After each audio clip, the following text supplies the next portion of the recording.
This video is a follow-up to my initial film study look at Jaire Alexander, the Ravens' new outside cornerback. I'm going to let this film kind of speak for itself with not much of an intro. I will have commentary and analysis as the plays flow through. This is essentially going to be Jaire Alexander against Justin Jefferson and the Minnesota Vikings in a Week 17 game late in 2022.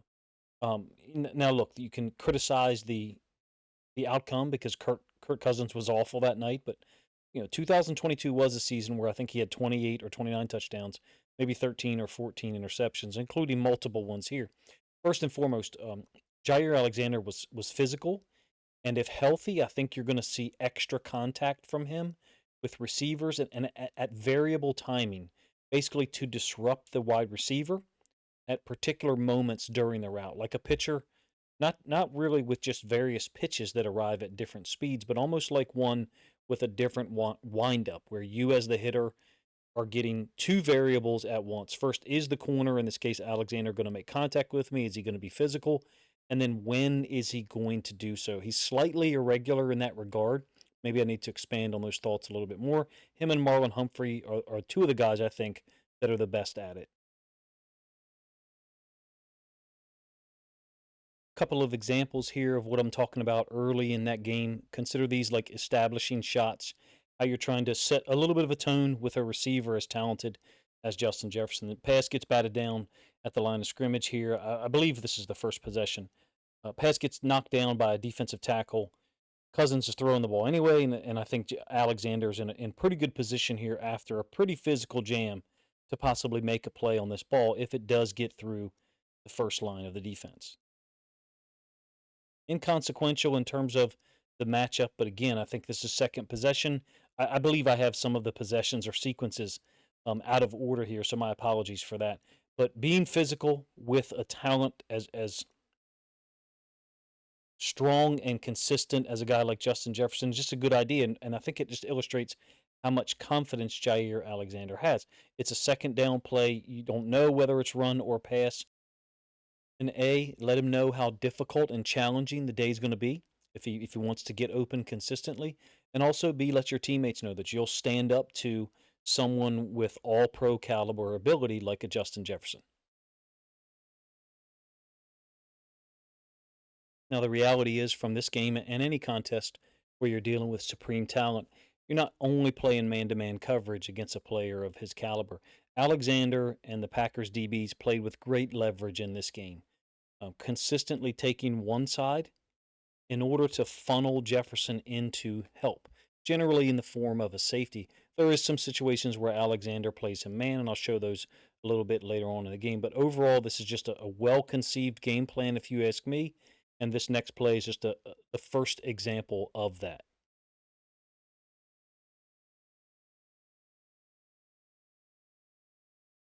Jefferson and Alexander are actually matched up in the slot here. 3rd and 5. I think the very next play after the one I showed you on the second possession. And check out the leverage that Alexander plays with, trying to feed or funnel Jefferson into the safety. Well, how can you do that, first of all? Have awareness of where the receiver lines up and what routes flow from or emanate from that alignment. It's a great play by multiple guys on the Packers defense. I thought they played a very motivated and with tremendous burst and closing speed. But in terms of Alexander and the defensive backs, you see this dynamic multiple times. People call it a bracket, double team, whatever you want to call it. You do have a too high safety alignment, typical. And one of those safeties, in this case, the topside safety, the first arrow that I drew, is going to help Alexander from inside leverage while Alexander plays on the outside hip. It's just smart defense. Smart defense to force the player into help, especially someone who can make plays, all over the field and has a great catch radius like Jefferson and great timing in his elevated attempts to make a catch.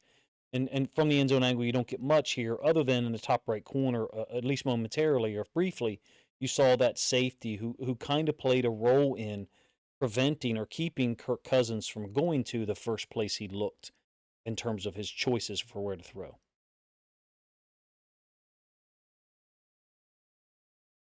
Some real competitive fire from Alexander on the ensuing possession, third possession. Minnesota blocked a punt, and they get the ball on Green Bay's 1 yard line. A couple of observations first. Alexander appears to be a communicator to me pre-snap. He's often lined up on the defense's right in this film and others that I've watched, which is interesting because I mentioned this in the first video I did last night.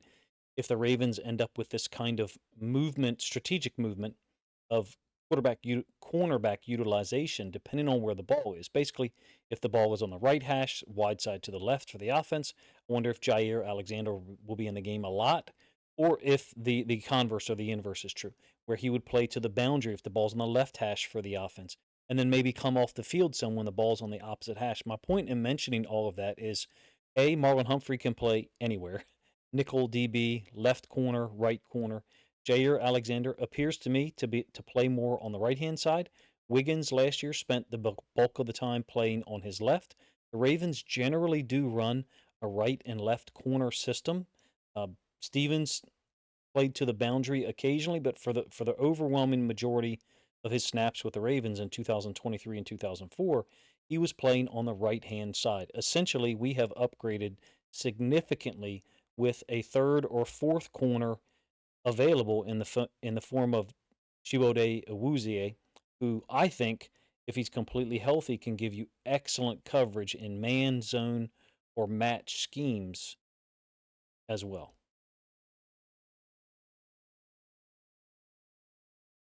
Down here on the bottom side, you can see Jefferson is matched up against Alexander. Motion coming to their side. The Packers are lined up in kind of this goal line look, a 6-1, if you will. Now, the route from Jefferson gets him open initially because Alexander's feeding him into the safety. So there's some type of confusion here. Alexander's pointing, trying to communicate twice, tell that safety to take over Jefferson. I think Alexander adjusts during the play, and that's one of the reasons why I picked this snap to kind of illustrate. I think this should be handled the other way around. Basically, this flat route, I think Alexander thinks he should be handling. And then Jefferson's route, which emanated from the bottom side of our screen, would be handled by this safety here. And I think Alexander just adjusts during the play because a mistake was made, either one by him or by the safety. In any case, it ends up being an incomplete pass. No real frustration expressed by Alexander after the play. So that's interesting to me. You can sometimes tell who made the mistake post snap. Ends up being a positive result for Green Bay in the form of an incomplete pass. Very next snap, did see some evidence of him being willing to tackle in this game and one other from 2022. Coming downhill, the defensive tackle flashes in front of the fullback and the tailback's face. Cook, I believe, has to cut it all the way back. Alexander, you can see, getting underneath of it with a nice low tackle as part of a gang tackle situation. They actually got a pretty good stop here. From the end zone angle, you'll see Alexander just on the left-hand side of your screen. Defensive tackle here is going to win, make some penetration into the backfield, cause running back to wind it back, cut it back to our left, his left, right directly back towards Alexander. Good timing coming downhill to finish this off with a couple of teammates.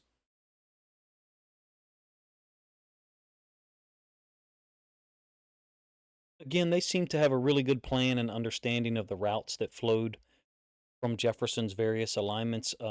As an aside, from watching so much Lions film the last couple of years, they really took advantage of Green Bay's defense. You know, there's a loss early in 2022, 15-9, where Detroit turned the football over a ton and lost at home. Since then, the Lions have won 5 in a row against the Packers, and in fact, they've averaged 27 points per game in doing so. My point in mentioning that is, it's not like the Packers defense was always playing this quality of lockdown style coverage against a high level receiver like a Justin Jefferson.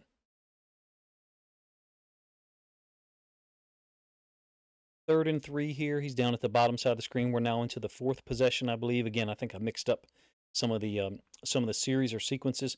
Little outside release go by Jefferson, not targeted on this play. In fact, Cousins is going elsewhere. Ends up being just over the outstretched hands of T.J. Hawkinson. The thing I want to notice about Alexander is, number one, he's very confident in when to turn. He's not scared at all. If someone's scared of a deep threat or a talented receiver like a Jefferson, they're going to turn and go immediately. He waits to do so.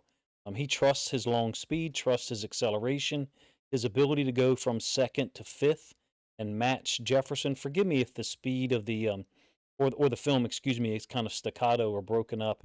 I was screen recording to get this, and it looks like the quality didn't match necessarily in my presentation here, so my apologies for that.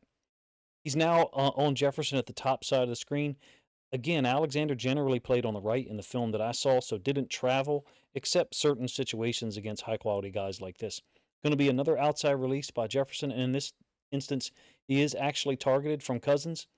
Back shoulder situation that we had, so much trouble with Brandon Stevens in the last couple of years, even 2023 when he played at an exceptionally high level compared to what we were expecting of him. The levels in the game to Alexander compared to Stevenson, there really is just no comparison in my opinion. And I'm not just saying that because we signed him. I haven't had the opportunity to watch a ton of Jaire Alexander film in the last couple of years because he missed so many games. And in fact, some of the games against the Lions, he was not a part of. What I do think is interesting here is the animosity that appears to exist between these two guys, Alexander and Jefferson. It almost existed one way. Jefferson tried to kind of go against it and say that it didn't bother him, and it really was a result of Alexander putting more importance or higher level of intensity into these matchups than he, Jefferson, was willing to commit.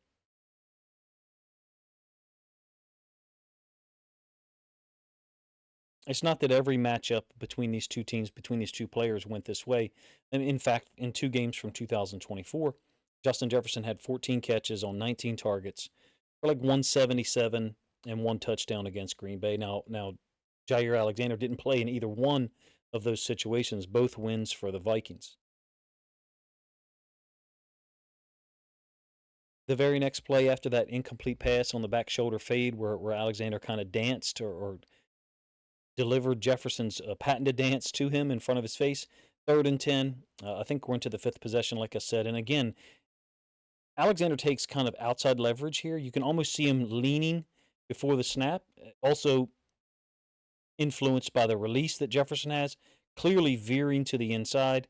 And once again, Alexander feeds him into the safety. There's also this attempt to make contact by Jefferson. I can't say that, he appears frustrated, but he generally doesn't appear to be someone who leans into and or quote pushes off like he did here. I wouldn't say that should be called a penalty.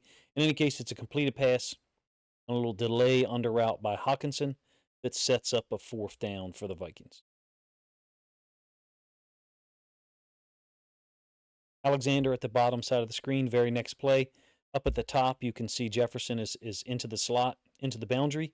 In fact, as the number 2 receiver, he's got the orange or brown arrow emanating to his position. Not targeting Alexander here. The one thing I do think is interesting is Jefferson ends up being almost open. If Cousins could hold on to this ball a little bit longer, you can see it's a little bit of a snag and go. The Ravens have run this before. Snag and then kind of go. And what that would require is, this safety or this defensive back to be occupied. And in fact, he is. The in-breaking route to Hawkinson. Down here to the bottom side of the screen, we're focusing on Alexander. Again, you got a 4th down situation. I think he's really good in man. I covered that in the first video that I did. But I believe he might be even more dangerous in zone situations where he can use his awareness. Oh, by the way, this one gets picked off by Savage. Maryland native, in fact. He takes it back to the house. One of 3 or 4 picks that Green Bay had on the night.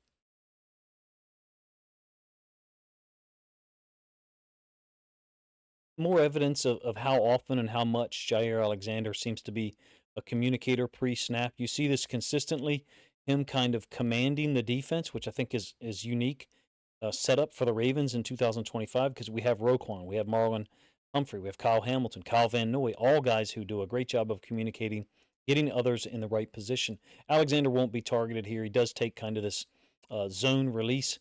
Savage, again, is matched up with Jefferson in part of the targeted area at least. And look at the leverage that they're playing with. Again, we're not talking necessarily about Alexander here, but I'm just describing or analyzing the way that Green Bay defended Jefferson and used safeties or used their leverage help.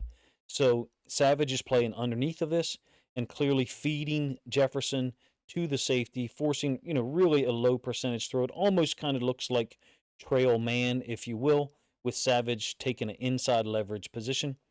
Cousins throws it over the top, I think, targeting Thielen. And once again, you have another interception on a ball that was clearly too high for Thielen to go get.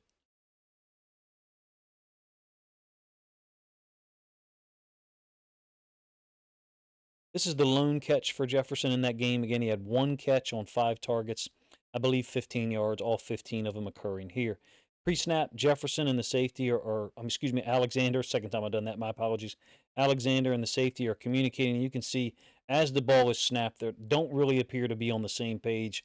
They're trying to communicate independent of the guys at the top side of the screen. So clear evidence that you've got a split field coverage, meaning two different coverages, one being played on the bottom side of our screen, one to the top. Sure enough, with the tight end occupying the inside linebacker, Justin Jefferson goes over the linebacker level in front of the safety level. Easy completion. Seems like there's some communication between Alexander and the safety post snap about who was supposed to cover him there.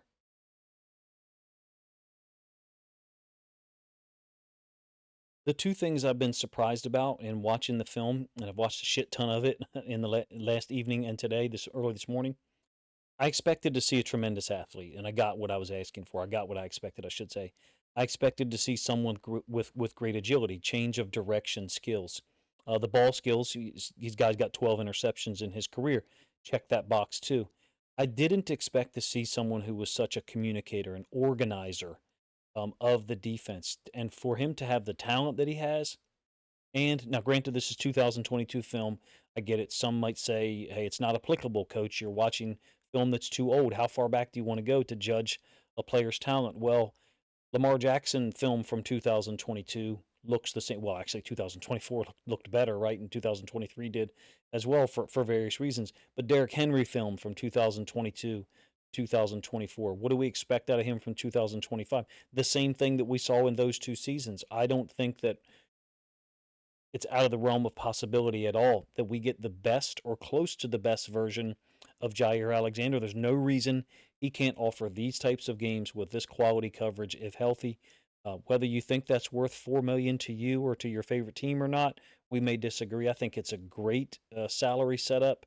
My guess is, this is pure conjecture, that other teams were in the same ballpark or perhaps even offering more, and Alexander chose to come here.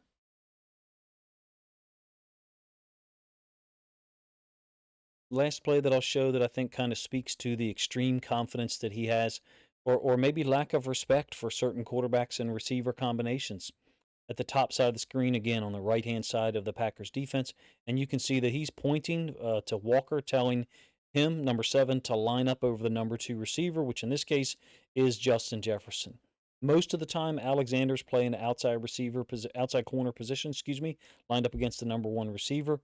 In this case, he was trying to get someone there to jam or at least redirect Jefferson, not to give him a free release.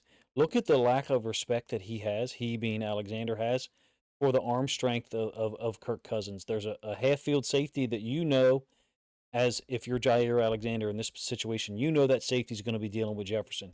So you really, to me, don't have any vertical help on anything from the bottom of the numbers up the sideline. I know that the safety's helmet is actually within those 2 boundary lines I just drew, but we've got a skewed or an angled version of the field. My point is, on outside release vertical, you don't have any help. Nonetheless, Jaire Alexander has not turned and ran. I think this is an extremely confident player when he's healthy. The markers for that I've kind of alluded to in last night's video and this one once before is him being physical, number 1, and number 2, almost a healthy lack of respect. If you've ever heard that phrase before, I've never uttered it myself. A healthy lack of respect for some of the guys he's facing, essentially daring you to throw the ball deep so he can try to recover and go make a play.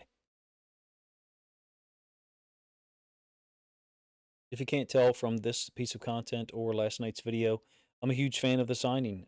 I wasn't one who was advocating for it 24 hours ago, simply because I felt like, and I still feel like, the Ravens could do to have a veteran offensive lineman on the interior to help out at that position, especially now that we know that Jones will probably not be available for the start of training camp. I think the offensive line on the inside there still looks a little bit thin, but A, I could be wrong there, and B, I would in fact be happy to be wrong.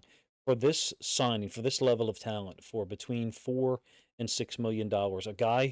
Another guy who will stand up to one of the best wide receivers in the NFL. So I'm talking about Marlon Humphrey there, someone that will compete on a snap by snap basis, lose some of those matchups, give up some yards occasionally, but make his share of plays. And in fact, more so. Marlon made game changing plays in 2024. I think that Jaire Alexander has the same type of ability.